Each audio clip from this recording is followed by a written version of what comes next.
Pouf YouTube, bonjour à tous et bienvenue. Aujourd'hui, on est en Normandie, on est avec Adrien. Bonjour et bienvenue sur ma chaîne. Bonjour, enchanté. On est le 6 juin 2024, 80 ans après le D-Day qui était ce matin. Et donc, on est à Colville-sur-Mer. On est à quelques kilomètres d'Omaha, Tout à fait. le cimetière américain. Et ici, nous avons ton véhicule. Donc, je te propose une petite présentation. En plus, on est plus que dans l'ambiance parce que là, il faut vous imaginer que les parachutistes sont tombés dans la nuit, après le débarquement au matin. Là, il est tard, 20h, 21h. Bref, petit campement improvisé. Bon, il n'y a pas tout ça évidemment, mais dans l'idée, voilà un petit peu le contexte où on est. Alors, nous avons du coup devant nous Un Daimler Mark II Dingo. Donc un véhicule blindé de reconnaissance des troupes britanniques pendant la Deuxième Guerre mondiale. Il était là Il était... aujourd'hui. Alors, il y en a qui ont débarqué le 6 juin. Ils étaient, on va dire, vraiment les premiers groupes de reconnaissance de certaines divisions blindées de l'armée britannique. Tout le reste des divisions, donc les chars et tout, vont arriver bien après. Ok. Mais les premiers véhicules qu'on va faire arriver, ce sera eux, pour essayer d'avancer un maximum, avec quelques chars quand même qui vont débarquer. Mais le gros de la troupe va arriver après le 6 juin. Parce que, comme tu nous le disais en off, c'est plus blindé qu'une Willys. Bah, d'ailleurs, on en a une là. Oui, tout à Et fait. j'imagine, au niveau de la vitesse, de toute façon, les routes, on n'allait pas à 130, donc ça va se déplacer aussi vite. L'avantage, c'est le blindage. Ouais, c'est ça. Après, ce véhicule a une vitesse de pointe donnée pour la guerre à 90 km/h. C'est pas mal quand même. Ouais, En une heure, tu c'est- fais 90 km, ça veut dire que sur tes paris dans la nuit, quoi. ouais, c'est ça. Enfin, si C'est tu peux un- avancer. C'est un des véhicules les plus rapides pour l'époque. Et surtout pour la reconnaissance, c'est déjà pas mal. Et donc, ouais, comme je disais, utilisé dans les divisions blindées à l'avant des chars, justement, parce que comme ils pèsent 3 tonnes, ils déclenchent les mines anti-chars avant eux. En sacrifice? Un peu en sacrifice, mais vaut mieux perdre une roue d'un dingo que perdre une chenille d'un char. Ah, la mine ne détruit pas le véhicule. Ah non, en fait, il était fait un peu pour résister quand même à l'impact d'une mine. Il a des pneus pleins, des superbes suspensions qui résistaient bien aux impacts. On a beaucoup de témoignages d'équipages de chars qui disaient, de dingo, qui disent on avançait de 100 mètres, boum, on pétait sur une mine, il y en avait un autre qui a avancé derrière nous, il pétait, hop, et les autres étaient là derrière nous pour changer les roues, et puis on continuait comme ça, et on n'arrêtait pas de péter sur des mines. Mais au moins les chars, eux, ils étaient derrière et un peu plus en sécurité. Ouais. Ok. Du coup, indirectement, sans Louis, derrière, ça suit pas, quoi, les blindés. Ouais, c'est ça. Et l'avantage, c'est que comme il a un profil très bas, les canons allemands, ils ont plus de mal à le viser. Et donc, après, ils savent quand même les détruire parce que les Allemands en ont capturé à Dunkerque. Ouais. Et ça sert dans leur armée aussi. Ah, ils les ont utilisés en tant que véhicule saisi, on va dire. Ouais, véhicule saisi. Donc, ok. Donc ils connaissent ce véhicule. Parce que du coup, pour la petite histoire, Dunkerque, il y a eu toute une poche d'anglais et de français qui ont été bloqués. Ils ont réussi à réembarquer. Mais ils ont laissé les véhicules. Et les Allemands. D'accord. Ah, c'est dingue ça. Ok. Ouais, les Allemands. Enfin, en fait, il a été apprécié par beaucoup de. Tout le monde l'aime en fait. Ouais, voilà. Tout le monde l'aime et donc les Allemands ont dit c'est un super véhicule pour la reconnaissance, on va l'utiliser aussi. Ok. Donc conception parfaite. Pour le coup, tout le monde était d'accord. C'est un très bon véhicule. Ouais. D'accord. Alors du coup, on va faire avant-arrière, même si je trouve qu'on a du mal à savoir où est la tête, où est pas la... Parce que, tu sais, par rapport à sa forme, tu sais pas trop comment le regarder, tu vois. Ouais, alors, donc, l'avant est là, avec les trappes sur l'avant. Il y a une seule trappe sur l'arrière qui est là fermée et qui permet au chauffeur, on peut voir l'inclinaison du siège. Il est pas droit en fait comparé à la route, qui lui permet en fait quand il est en marche arrière et qu'il doit aller très vite en marche arrière, comme je disais, il a un inverseur qui lui permet d'aller aussi vite en marche avant qu'en marche arrière. Donc un 90 en marche arrière. Donc il est vraiment fait pour aller dans tous les sens. Dans tous les sens et se replier très vite s'il est repéré ou s'il est engagé sous le feu. Et Parce que j'imagine une Willys en marche arrière va moins vite que celui-là. Ah bien sûr. Parce qu'il va à 90. Ah ouais. Comme je disais, même maintenant, je peux faire la course avec une Ferrari. J'ai pas dit que je la ferai en marche avant la course. Hein. Ah ouais. Mais en marche arrière, il n'y a aucun véhicule qui me bat. Ah c'est dingue. Pour faciliter les déplacements du véhicule. Ouais. Et je suis là, je suis plus là, je suis là, voilà, je suis plus là. Je me déplace très vite et je recule très vite. Ok. Ouais, parce que du coup, faut vous imaginer une colline, t'avances, tu fais oh putain, grosse marche arrière. Ouais, voilà. Alors qu'un tank ou autre chose aura un peu plus de mal. Un tank peut pas le faire, un maximum en marche arrière, ils vont être à 10 km/h à reculer et les dingos ils reculaient à 90. Alors que là, le tank, t'as un tigre qui vise, etc. Normalement, t'es déjà en sécurité. Et après, les tigres. Ils vont pas vraiment... Ils vont pas s'amuser à tirer dessus? En fait, ils savent que c'est des unités de reconnaissance. Ah, ils vont plutôt focus derrière? Ils vont se mettre tranquilles, ils vont essayer de pas être repérés. Ah, ouais. Et prendre les divisions blindées qui arrivent derrière, et c'est à eux de repérer les tigres avant. Et par contre, s'ils sont repérés et que les tigres engagent, il faut aller très vite, ou alors essayer de pas être dans son champ de tir. Déjà, lui, il va devoir descendre sa hausse très vite s'il est juste à côté. Et sinon, s'il est plus loin, ça va être... faut reculer très vite, quoi. Ouais, tu m'étonnes. On a des marquages. Ouais. Est-ce que tu peux nous les expliquer? Alors, c'est les marquages de division. Donc là, le taureau, c'est pour dire 11e division blindée. Dans les 3 grosses divisions blindées britanniques, on va dire, qui ont des véhicules comme ça, il va y avoir les Guards, la 7e et la 11e. C'est également le logo de ton assaut? Ouais, voilà. Donc les Black Bull, le taureau noir. Je mettrai le Facebook dans la description. Ouais. Faut aller checker. Après, le 45, c'est pour l'unité de reconnaissance. C'est en fait, on arrive à reconnaître les unités par rapport au numéro qu'ils ont. Okay. Quelqu'un d'une autre armée pourrait pas savoir ce que ça veut dire, mais quelqu'un de la division, c'est que le 45, c'est le 15-19 King Royal Hussar de la 11e division blindée. Après là, il a des marquages, pas pour la Normandie, il a plus des marquages pour la libération du nord de la France. Parce que c'est chez nous ça. Ouais, parce que le 15-19 est recréé d'une unité de la 11e qui est quasiment annihilée en Normandie, le 2e Northamptonshire of Humanwy. Et donc ça devient, après, en fait ils refont une division sur les restes de la division qui... Okay. Donc qui initialement elle n'existe pas du coup? Pour le débarquement, non. Pour le débarquement, c'est 2e Northamptonshire.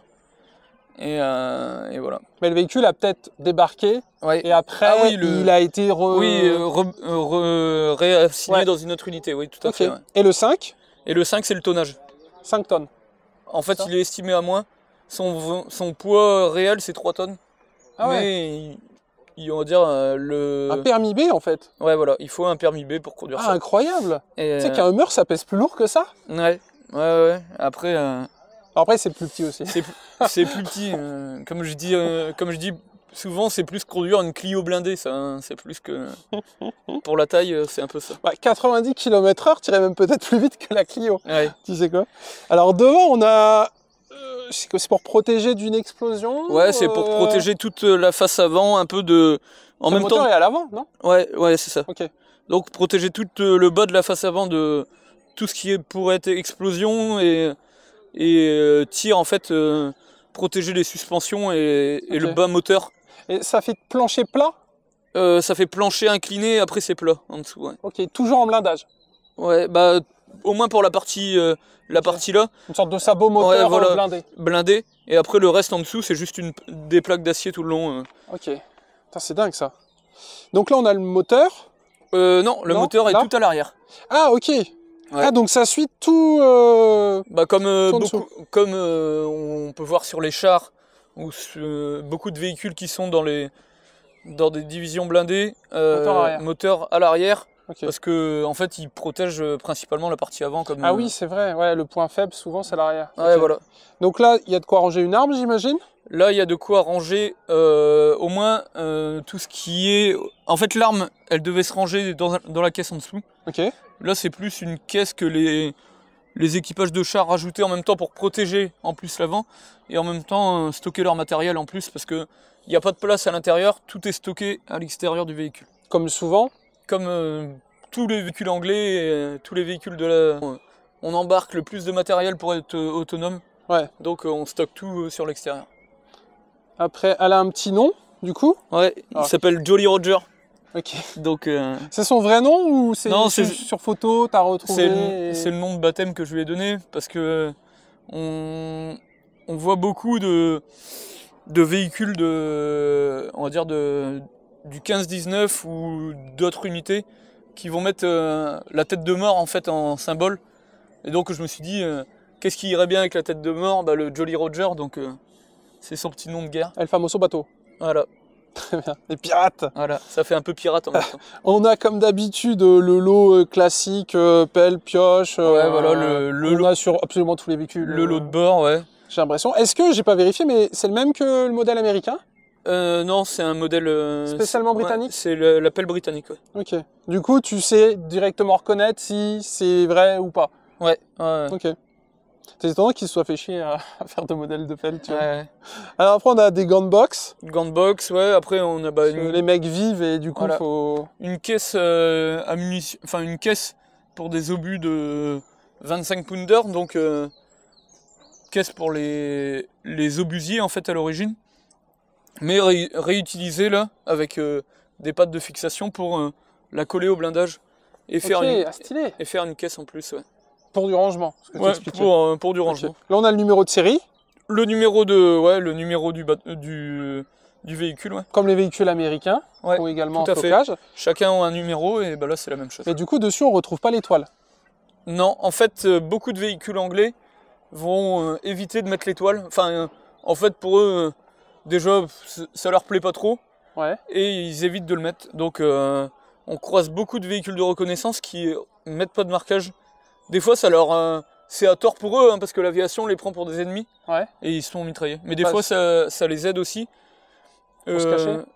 À se cacher et à se faire prendre pour à se faire passer pour les ennemis. Ah, ok. Oui, parce que comme tu l'avais expliqué, c'est des véhicules qui ont été récupérés. Ouais, voilà. Et comme ils font de la reconnaissance et qu'ils s'approchent des lignes ennemies, si jamais ils se retrouvent derrière eux, il faut qu'ils arrivent à faire genre ouais, je suis là au milieu des Allemands et sans trop se faire tirer dessus et essayer de rejoindre leur ligne tant qu'ils peuvent. Les antennes, j'imagine, c'est pour communiquer avec les tanks? Ouais, ouais. Bah comme ils font un peu au commandement et tout, et comme ils sont à l'avant des véhicules, c'est pour communiquer avec eux. Tu connais la portée? C'est quoi, c'est quelques centaines de mètres ou on est vraiment sur une portée de plusieurs kilomètres? Ouais, on est plus sur du 15 km de portée. Ah ouais. Ah oui, donc en fait, véhicule de reconnaissance, il peut vraiment partir loin devant, ouais, et après faire check radio. Leur radio, ouais. Okay. Moi, je pensais qu'il était toujours dans un périmètre assez proche. Non, non. L'exploit des véhicules de reconnaissance pendant... Bon, c'est des Humber qui ont fait ça, c'est à peu près le même modèle, mais c'est un autre modèle de véhicule de reconnaissance britannique. C'est d'avoir suivi un panthère qui rejoignait ses lignes et de s'être mis juste derrière lui. Ouais. Et d'avoir avancé de 20 km, enfin 15 ou 20 km dans les lignes ennemies sans se faire repérer. Ils disaient il y avait les Allemands qui passaient à côté, mais eux ils suivaient, comme ils suivaient le panthère, ils se sont dit bah c'est bon. Une fois qu'il est fermé, on voit pas les uniformes de toute façon. Ouais, et puis quand les mecs sont dedans, on voit pas les uniformes. Ok. Donc là le moteur. Ouais, le moteur. Qu'est-ce que c'est? C'est un 6 cylindres en ligne Daimler. Ok. Daimler, ça me dit un truc. Ouais, Daimler c'est une marque. Alors il y a une firme allemande et une firme anglaise qui faisait, très connue dans les années 30, qui faisait des véhicules de course principalement. Ils ont fait Le Mans et tout. Ça me dit quelque chose, ok. Et donc...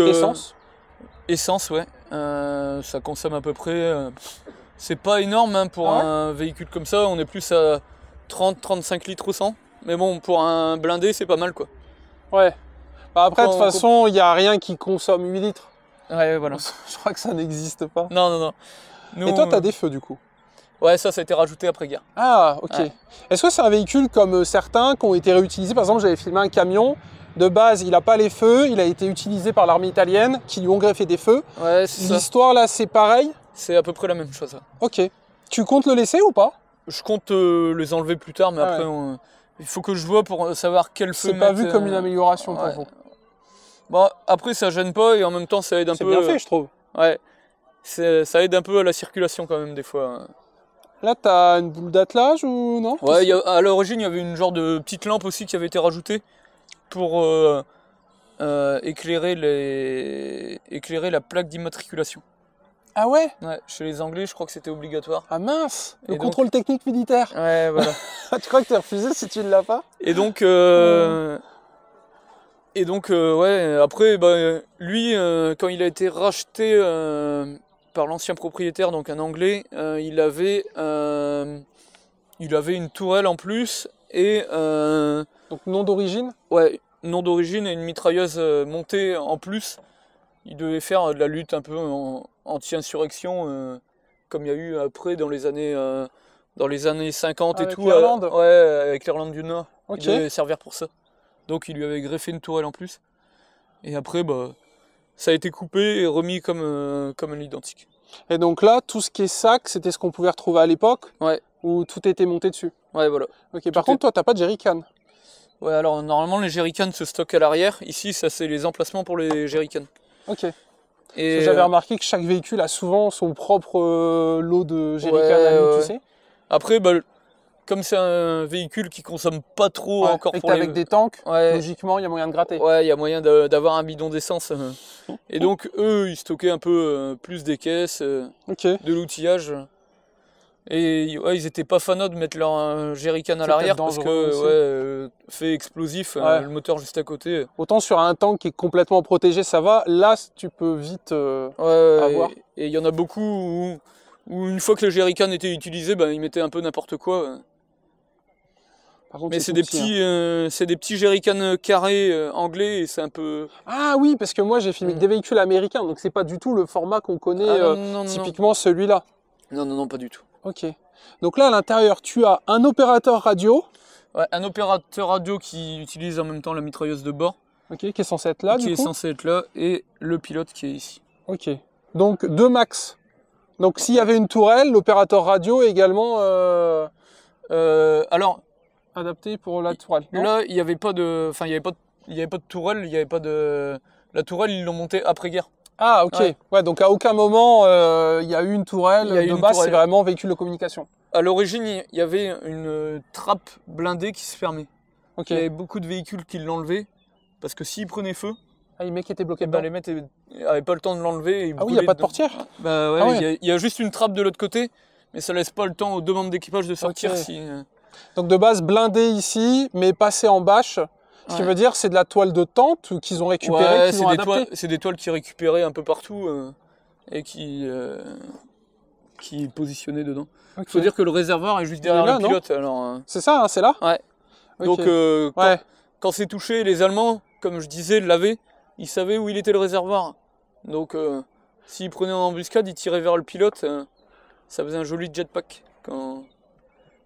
On est sur quoi? Une boîte? C'est quoi? C'est automatique? C'est manuel? Qu'est-ce que c'est? C'est une boîte. Il y a un bazar là où tu montes à un levier que tu descends? Ouais, alors la boîte, elle est... Je vais voir... Attends. Il faut que je monte un peu, moi, parce que... Vas-y. Hop. Donc la boîte est ici. En effet, elle est là. C'est une boîte à présélection. Ok. C'est une sorte de boîte automatique mais manuelle. Ouais. Tu choisis sur quel rapport. C'est un peu comme une boîte semi-auto. Ok. Au début, on passe la vitesse. Il faut embrayer et lâcher direct, pas laisser son pied sur l'embrayage. Ah ouais. Et après, on peut sélectionner l'autre vitesse.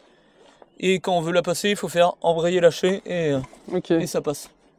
C'est typiquement anglais ce type de système ou pas? C'est typiquement anglais et ça vient justement des véhicules de course. Ah, donc c'est censé être bien. C'est censé être bien et c'est plutôt bien comme système, ça marche assez bien. Et c'est ça qui permet de mettre une marche arrière directe et let's go. Non, c'est l'inverseur.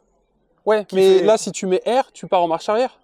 Non, si je mets... En fait, en bas, j'ai N, donc neutre. Ouais. Et au-dessus, j'ai... je sais plus ce qui est marqué. Mais en gros, c'est la 5e vitesse et c'est le T. Le T, c'est pour l'équivalent de la 5e vitesse. D'accord. La vitesse de route, mais vraiment, celle-là, il faut la mettre que sur route. Hein. Ah ouais? Ah, on la met pas en tout terrain, sinon, sinon on fait des sacrés bonds dedans. Ok, ça marche. Et donc du coup, bon, vous l'avez pas vu parce que tu les as ouverts exprès pour nous, mais de base, ça c'est fermé et t'as... ouais, des genres de petites meurtrières. Meurtrières, ouais, ce que j'allais dire. T'as déjà essayé, j'imagine, de conduire avec fermé? J'ai déjà essayé pour une fois. Ou... Alors? On voit rien. Ah ouais? On voit vraiment pas grand-chose. Ok, c'est bien pensé, mais... c'est bien pensé. Après... Cela, il n'y a rien qui rentre, là. Le blindage, il est comme ça. Ouais. Après, quand les balles sifflent, ouais, ça doit... Je pense qu'on s'en fout à ce moment-là de dire je vois rien. T'en fous, fonce. Roule Marcel et puis... puis voilà. Et donc du coup, voilà. Donc là, c'est quoi, c'est le club de golf? Club de golf, ouais. Parce que le British? Ah, c'est au British. Je les vois tellement, tu sais. Très bien. Ok, donc il y a tout ce qu'il faut. Et en même temps, le concept, bah, c'est aider les blindés à avancer. Ouais. Tu sais me dire à peu près combien il y en a eu, combien il en reste? Ouais, il y a eu 6000 exemplaires à peu près de fabriqués pendant la guerre.